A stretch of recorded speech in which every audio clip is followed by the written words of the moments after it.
आज आम देखा बाड़ी रे जो सजना गछ लगेचे तार आज आम केमती केयर नवा। आपन जदि बाड़ी रे लगे नांती ताले एई भली भाव रे 12 मासी सजना गछ लगे दियंतु। एथिरे 12 मास जाक फूल आसीबो आ छुई मध्य हबो। मु ए गछटी नर्सरी रू आनिची मात्र 30 टंका नेची। मु आनिकरी ऑलरेडी लगे देइथली। मु कहली बंचिबो कि नाही ए गछटा आ जदि बंची जाए तापर मु जाय वीडियो करिवि न। तो एटा मोर हाइब्रिड गछ जाफळ कि जोटा 12 मासी सजना गछ मु लगेइथली 2 बाय 2 खोलिकरी।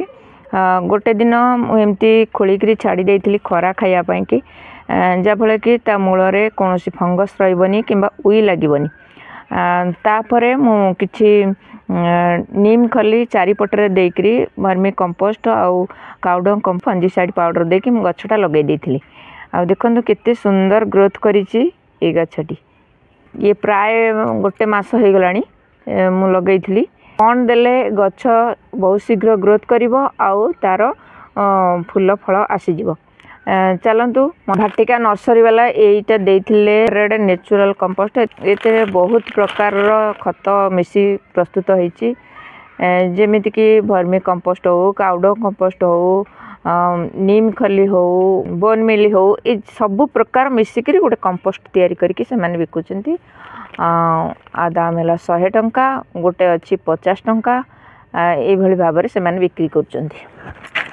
आमर ये फंजीसाइड पाउडर दे आमटा केमती हेल्दी रखा। आउ जदि पलि आसी पोक लगुच कि सजना गछ तो सांवला लगे आ सांवला लगले ये फंजीसाइड पाउडर रे 2 ml रे 1 लीटर पानी रे आमे सिंचन करबा। नहले नीम ऑयल 2 ml रे 1 लीटर पानी रे आपण माने स्प्रे करि परिबे आ ता मूल रे मध्य देई परिबे। कोनोसी उई लागिबनी कि कोनोसी पोक अटैक करिवनी। चलंतु आमे किछि तादरे ऑयल मीडिया दबा आ जेते बेले दबा भल से एमती टिके खुसई दबा। देखंतु ए भली भाव रे टिके भल से खुसई दबा जा फल कि ता मूल पर्यंत पहुंची परिबो ऑक्सीजन। छेली रो गोबर नेचे आउ सजना गछ पई छेली गोबरटा बहुत सुंदर आउ हेल्दी आउ बहुत शीघ्र ग्रोथ करिवो। आउ किछि नबा चाहपत्ती रे तो माइक्रो न्यूट्रिशन बहुत मात्रा रे अछि। माटी की एसिडिटी करिवो ता सहित उर्वर मध्य करिवो आउ गछ को हेल्दी करिवो। आउ पियाज चोपारे जानचन तो nitrogen phosphorus calcium magnesium sodium बहुत मात्रा रे अछि। पियाज चोपा को सुखेई एमती गुंड करी गोटे चामच नेबे। नबा एनपीके 19-19-19 एथिरे नाइट्रोजन फास्फोरस कैल्शियम बहुत मात्रा रे अछि। गछ को हमर हेल्दी करिवो आउ फूल कड़ा से सहायता करिवो शीघ्र ग्रोथ करिवो। ए सब को भल भाव रे हमें मिक्स करि नवा। आउ रहिला ए जो नर्सरी जो खत आनिथिले से खतरू आमे 2 चम्मच मात्रा रे दबा। आकु भल भाव रे मिक्स करि नवा। आ एमती गछ मूल रे दबा। जो गछ मूलर माटी के टिके एमती काढ़ी नेबे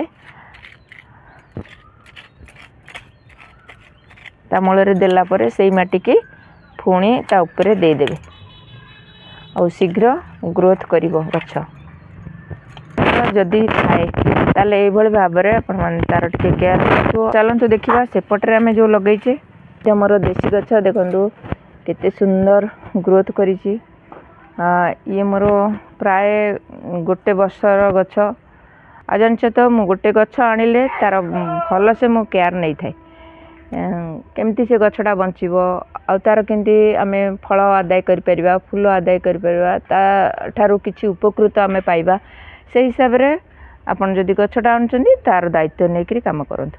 आ देखंतु मोर जदि ए वीडियोटा भल लाଗୁଛି ताले लाइक कमेंट शेयर करंतु। आम चैनल जदि आपण माने नुआ देखुचंदी ताले गोटे सब्सक्राइब करंतु। आज पे एतिकी पुणी आसीबी आउ एक नुआ वीडियो नुआ टॉपिक सहित। जंत गछ लगौथांतु भले थांतु। जय जगन्नाथ।